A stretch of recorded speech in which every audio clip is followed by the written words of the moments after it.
कोहाट में खटक कल्चर को जिंदा रखने और खुशहाल खान खटक की खिदमात को खराज तहसीन पेश करने के हवाले से पुरवकार प्रोग्राम मुनक्किद हुआ। मसीह जानते हैं अब्दुल बासित की इस रिपोर्ट में। प्रोग्राम के सीधे खटक जिले में खटक कल्चर और खुशहाल खान खटक बाबा की खिदमात को खराज तहसीन पेश करने के लिए और नई नस्ल को इलाकाई कल्चर से आगाही देने के लिए एक पुरवकार तकरीब मुनक्किद हुई।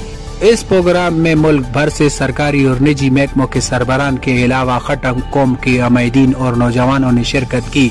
इस मौका पर प्रोग्राम के ऑर्गेनाइजर चेयरमैन के सीधे खटक जिने मोहितुर रहमान खटक ने कहा कि इस प्रोग्राम का बुनियादी मकसद अपनी नई नस्ल को खटक कल्चर के हवाले से आगाही देना है। उन्होंने कहा कि हम कोहाट की आवाम के मशकूर हैं जिन्होंने डिवीजन भर से खटक कौम को बर्दाश्त किया है और सपोर्ट भी किया है। उन्होंने मजीद कहा कि कोहाट की आवाम ने जो मोहब्बत दी है हम तहे दिल से इनके मशकूर हैं। इस मौका पर दीगर मुकर्रिरीन ने भी कल्चर के हवाले से अपने अपने ख्यालात का इजहार किया।